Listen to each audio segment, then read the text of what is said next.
चल ना पटापट उमा, कर ना आरतीची तयारी पटापट. किती वेळ ताई? आरतीची तयारी होतीये, तुम्ही फक्त तुमचे गिफ्ट रेडी ठेवा. हा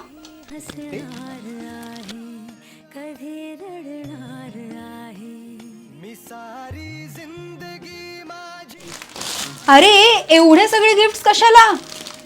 अगं असंच. अरे असं कसं, सांगा ना. मागच्या वर्षीपर्यंत जेमतेम एक कुर्ता आणि 21 रुपये गिफ्ट करत होतात. हे या वर्षी काय झालं तुम्हाला? हे काय आहे? अगं काहीही नाहीये कारण त्यामागे, आम्ही असेच दिले तुला ते गिफ्ट. ए दादा सांग रे. अगं काही नाही ते.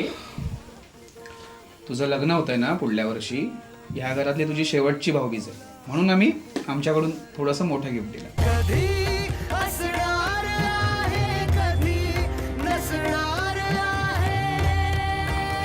तू कुठेही जा, आम्ही येऊ.